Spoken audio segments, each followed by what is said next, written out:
different for Sunday night, but it has just been a few minutes. So we're going to dive right in and get right into the Sunday night message. But tonight we're going to be looking at Acts chapter 18, beginning in verse 18. We're going to be looking at how teamwork makes the dream work. Now, I started this whole thing looking at kind of the idea of sports and talking about sports, and I love team sports. And one of the reasons that I love team sports so much is simply because you can't do it by yourself. It takes the whole team working together for it to work, for the victory to happen.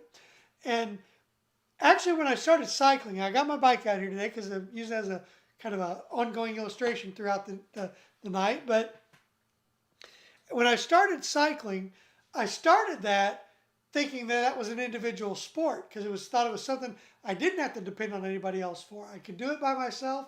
I could go out, I could ride, and I could just be me on the bike and not have to worry about anybody around me, and I could just do it, and it was all up to me, and whether or not I did well was on me, whether or not I did bad was on me, and I didn't have to worry about anybody else. But I quickly learned that that wasn't the case. I quickly figured out that there's a reason why these teams took teams to different tours and different races and all that stuff because there are different roles for different people on the teams, and they all have different things that they do. And the way it's basically set up is you have some guys that are sprinters, some guys that climb mountains, some guys that are what we call domestiques, which their basic job is to make sure that the guy that's the GC rider, that means general classification, he is the one who is going to win the race. That's the one that you're trying to get across the line to win the whole thing. And so the domestique's job is to make sure that he does the best he can do. So the domestiques, they go back, they get the food, they get the water, and they bring up to the other guy and make sure that he expends as little energy as possible so that when it comes down to the end, he's got enough energy to win. And so they expend all of their energy to make sure he doesn't have to. So they'll get in front and draft so that the other guy can get behind him and not have to work as hard. And they do all this stuff to make sure that the GC guy has enough energy to win it. But the whole point of that is I learned very quickly that just because it's you and your bike doesn't mean that there's not a team. And the whole team has to work together in order for the team to have the victory, in order to win at these things. And so tonight we're going to be looking at how Paul had a team around him. And if it wasn't for the team working together and doing it together, then the way this was supposed to work out would not have worked out. And what we can learn from this is very much that carryover that the church has to work as a team. We have to do what we do together in order to make the dream work. If we do not do what God has called us to do within the church and to serve in our roles that God has called us to do within the church, then the dream does not come to fruition. If we cannot stay within our lane and do what God's called us to do within each part, then it doesn't work together the way it's supposed to. So let's take a look at how Paul began to work this together and how his team came together to make this dream work together. And there will be other cycling metaphors throughout this as we go through. But let's look at what happens here beginning in Acts chapter 18, beginning in verse 18.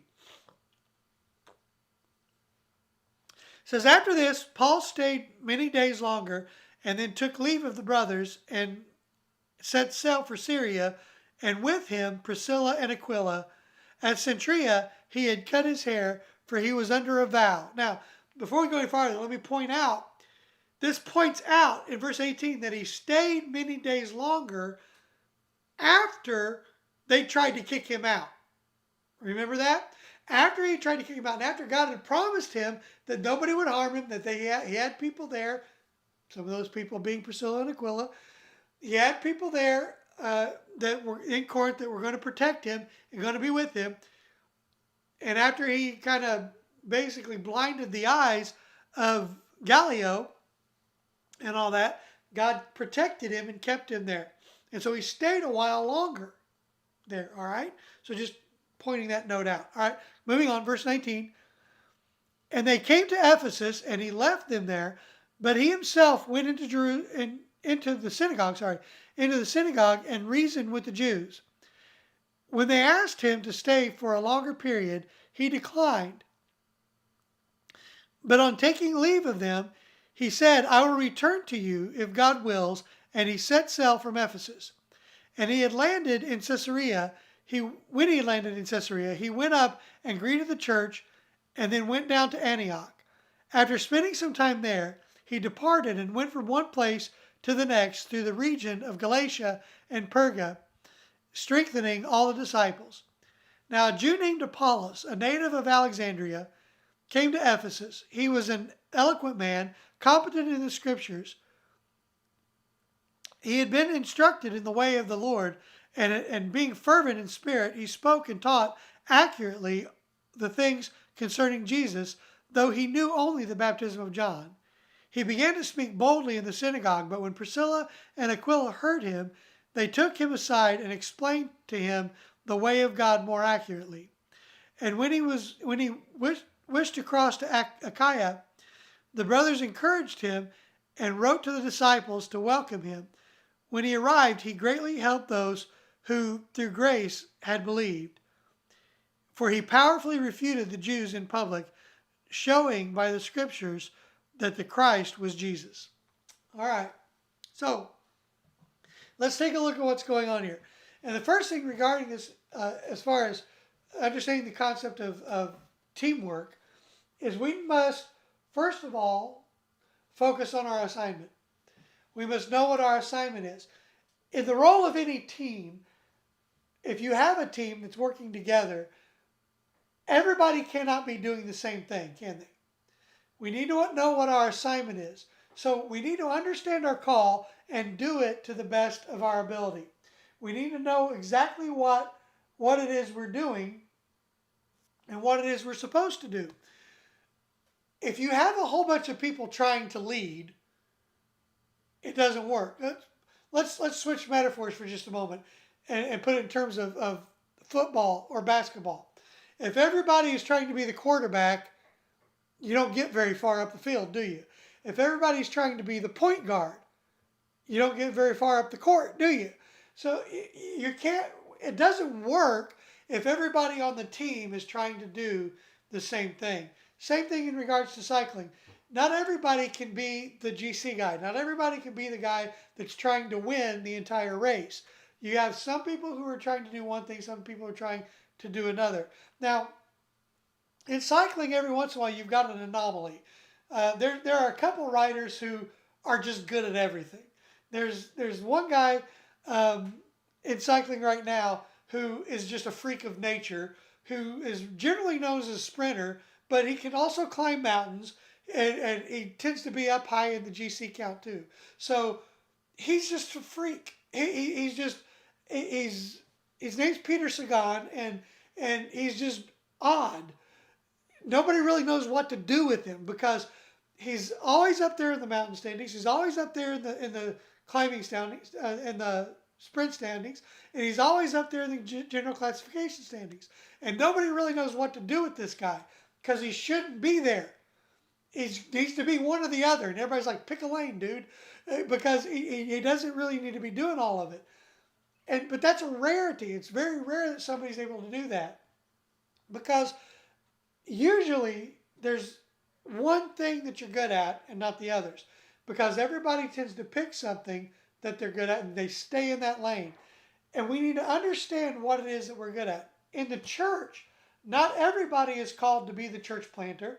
Not everybody is called to be the lead pastor. Not everybody is called to be the deacon. Not everybody is called to be the Sunday school teacher. Not everybody is called to be the musician. Not everybody is called to work with children.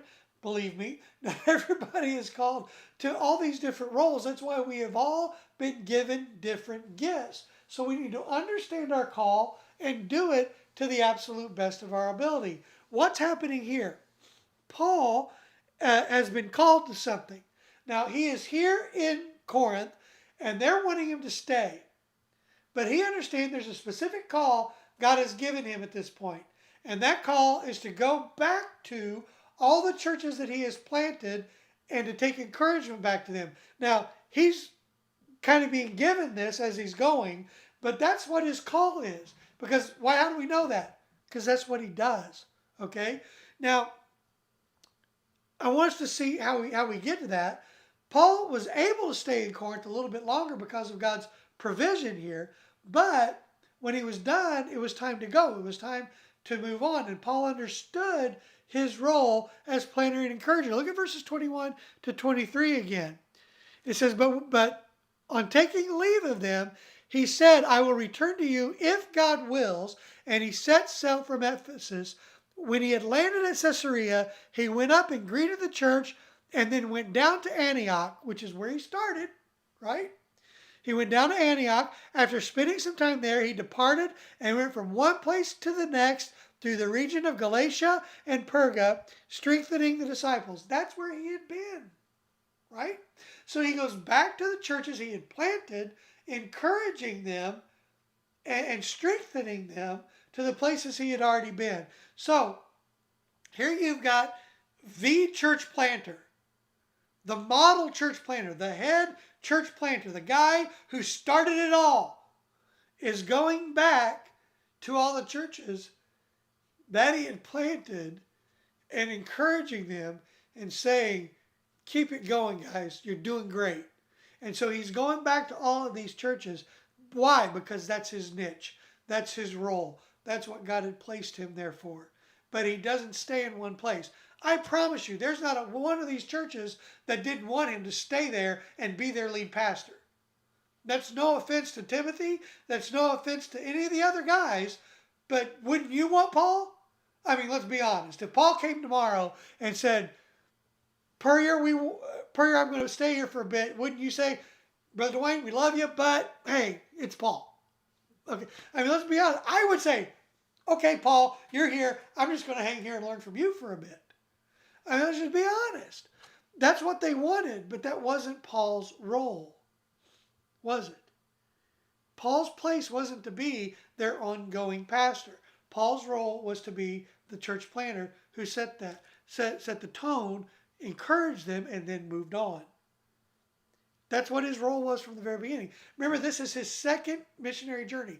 This is the end of his second missionary journey, beginning the third. That's what's happening.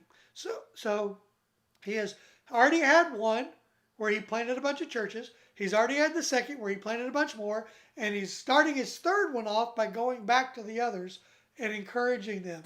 That's his niche. That's his role. He understood what his job was. But we're also going to see that the others in this, Priscilla and Aquila, and even Apollos, are going to see what their roles are. And they're going to know their roles.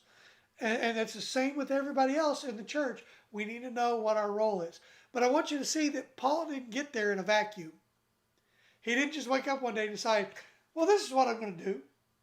He got there a certain way. He sought God's guidance when the way was unclear. He wasn't 100% certain what that way was. So what does he do? Well, go back to verse 18. Because I want you to see what Paul does. It says, almost as a side note, in verse 18, at Cenchrea, he had cut his hair, for he was under a vow. It's almost like a side note. Well, why is he under a vow? What is the nature of this vow? Well, some people believe that it was a Nazirite vow. And I get that, because the Nazirite vow is the one that calls for you to let your hair grow until the end of the vow, then you cut your hair, okay? But there's some issues with that, and I'm not saying it's not, but there are some issues with that, because at the end of the Nazirite vow, you're supposed to cut your hair and then throw that hair in into the fire at the temple in Jerusalem, okay? He's not in Jerusalem, all right? So that vow, the way the vow is worded, you're in that vow in Jerusalem by cutting your hair at the temple. Then the hair is thrown into the what's the word?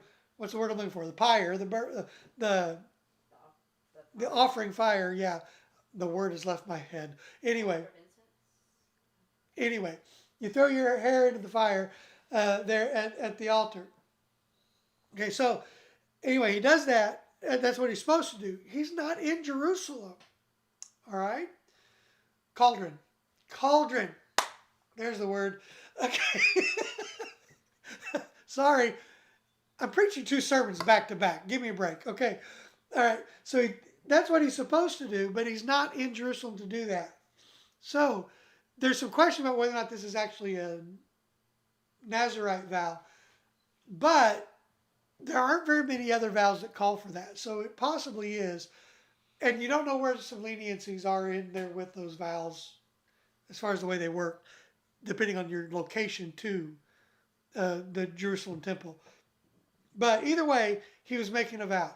Some believe that he may have been doing this simply to show the Jews his dedication to Jewish law.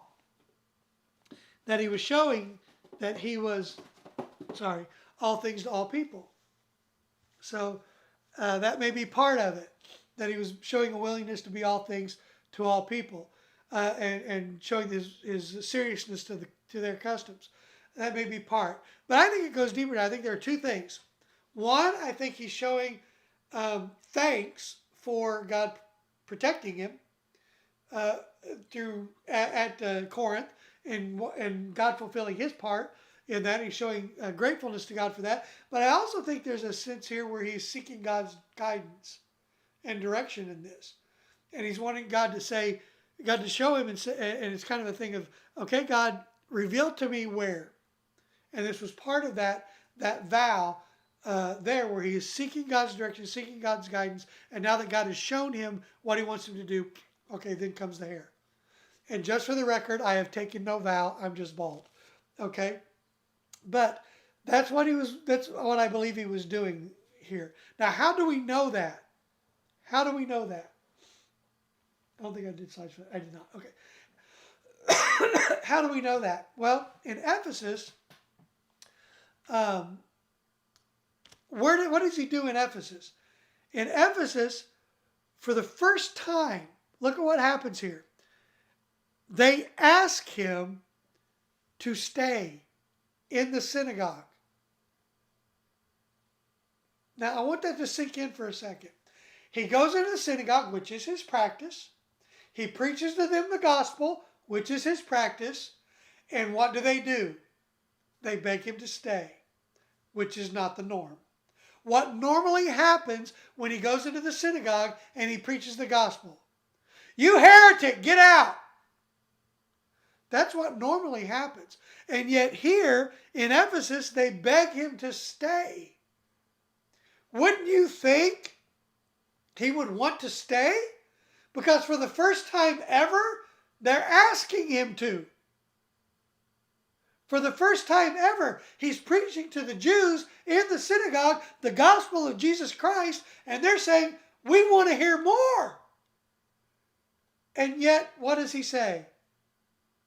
Can't. He takes his leave of them.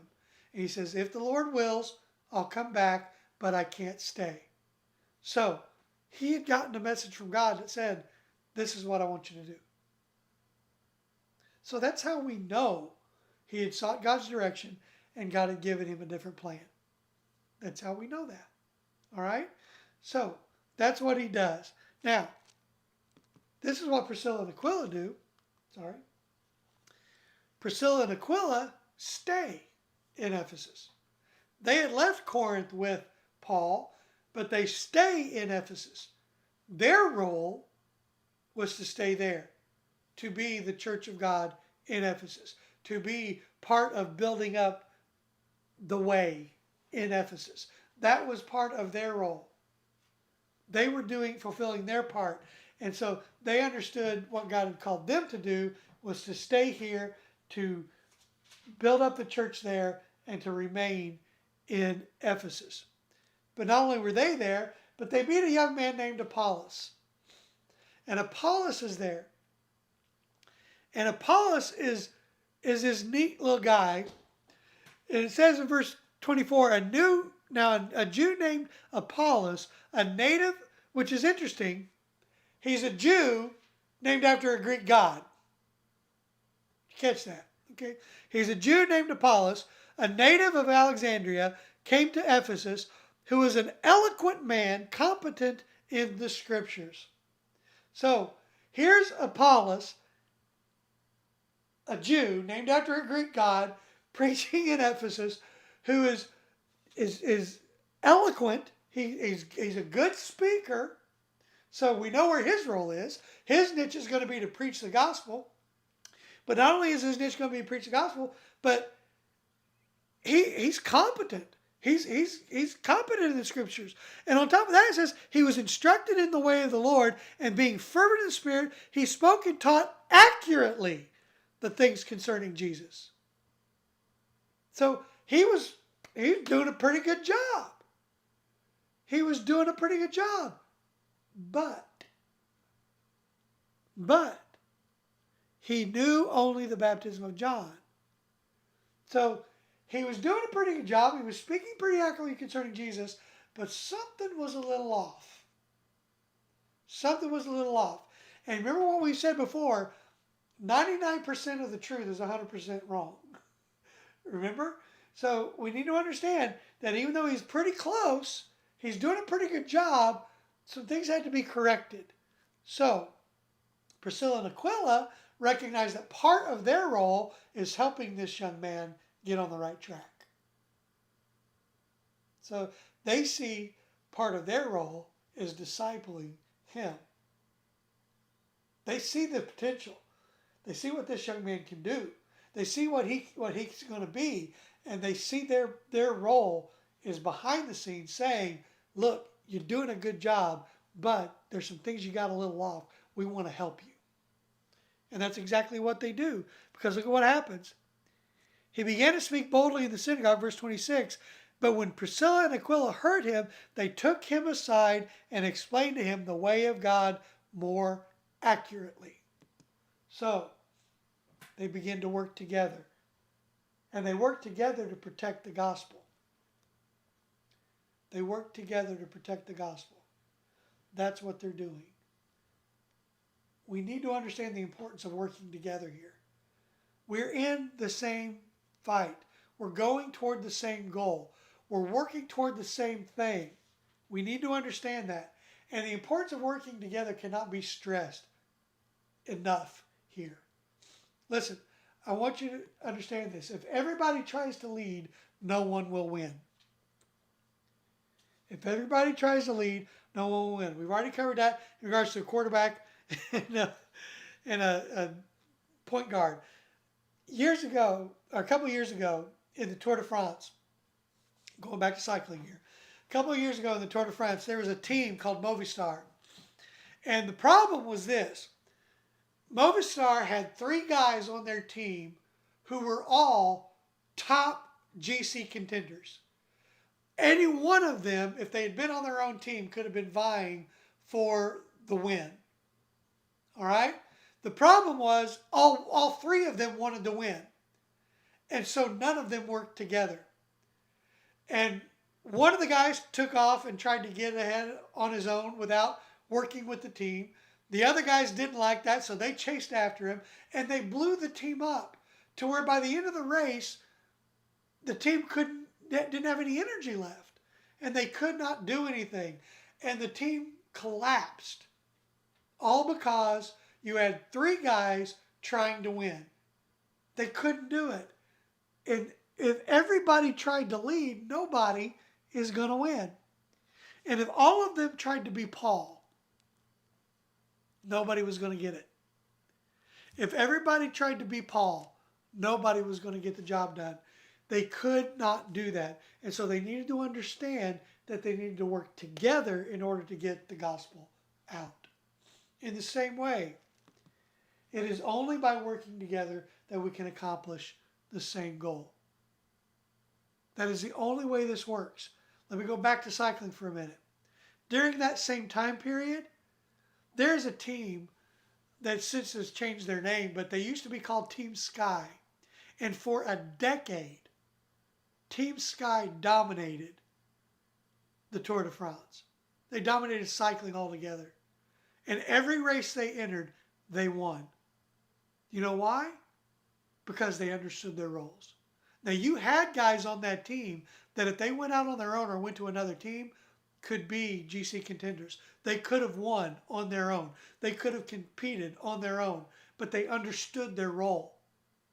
They understood. They were what we called super domestiques. And that simply means these guys could have done it by themselves. And you would have guys who would get out and lead the entire group all by themselves for 80, 90, 100 kilometers. And they did it all by themselves. And they easily could have been on their own. And yet they understood their role. Also that the lead guy could rest that entire time. Because they understood what their role was. They were willing to take the back seat so that the main guy, the leader of the team, could win. And they were blowing teams out of the water for 10 years. All because they knew their role. They worked together. They knew what they were there for. Everybody needs to do what they're called to do, to work their role, to work their position, to do what God's called them to do so that everything fits together. This is the entire point and purpose of 1 Corinthians chapter 12. Everybody's got a part. Everybody has a role. And when everybody's doing their part and doing their role and working together, the church works the way it's supposed to. That's what it's there for. And it's only by working together that we can accomplish the goal. Here's what happens. Apollos preaches boldly. He preaches the word of God boldly. And it's mostly accurate. Mostly accurate. There's a little thing that he's got off in regards to the baptism of John, that he needs to get corrected. Priscilla and Aquila come in and they help guide Apollos. They help correct some of the things that aren't quite right. They try to do that silently. They try to keep it quiet. They're just wanting to help Apollos. They pull him aside and they say, man, you're doing awesome. You're doing a great job, but this part's not quite right. Let us help you with this. Now, how do they know? Because they've been under Paul's teaching. They've been learning. They've been listening. They've been gathering all this information. And they've been pulling all this together. And Apollos is new. He's only gotten bits and pieces. But he's doing a really good job with what he's gotten. But there's still some more to learn. And we all need that. We all need somebody to pull us aside and say, you know what? This is good, but here's something better. You need to know this.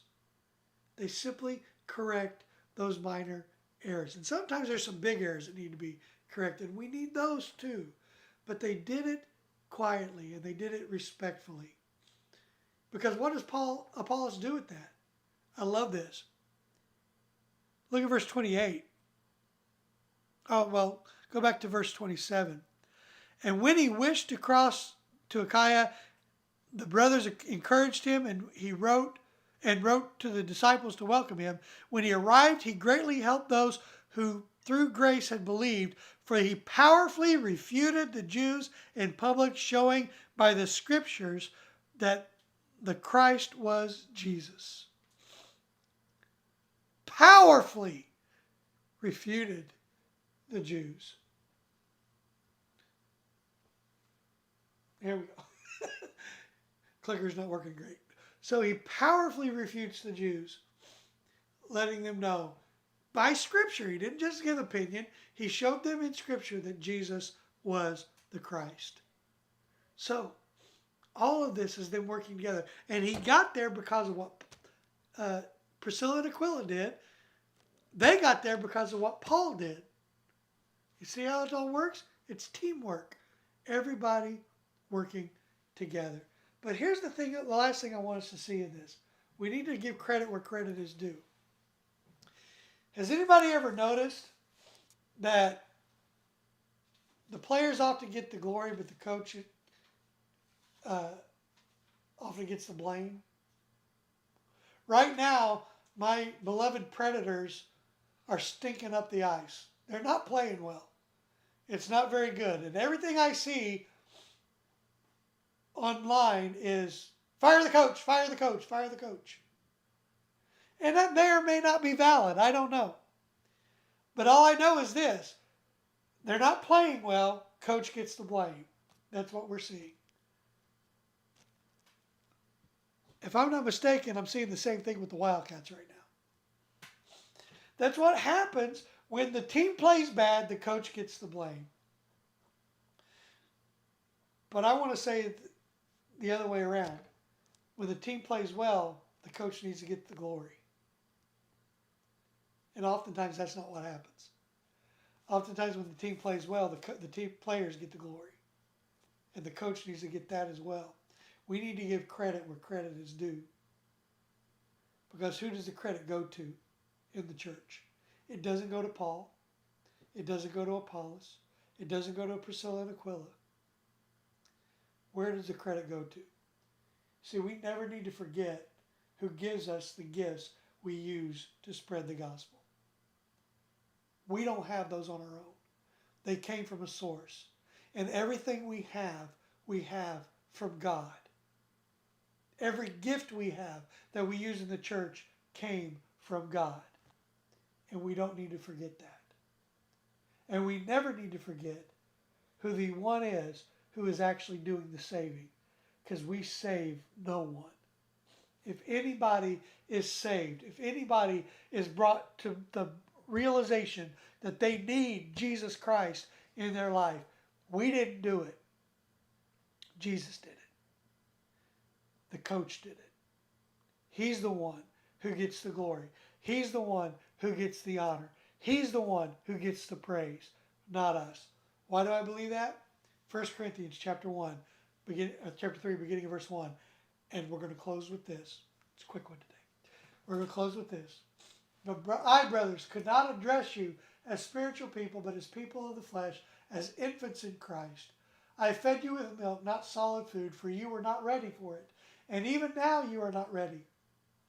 For you are still of the flesh. For while there is jealousy and strife among you, are you not of the flesh and behaving only in a human way? For one of you says, I follow Paul, and another, I follow Apollos. See where I'm going? Are you not being merely human? What then is Apollos? What is Paul? Servants through whom you believed, as the Lord assigned to each. I planted, Apollos watered, but God gave the growth. So neither he who plants nor he who waters is anything, but only God who gives the growth. He who plants and he who waters are one, and each will receive his wages according to his labor. For we are God's fellow workers. You are God's field, God's building.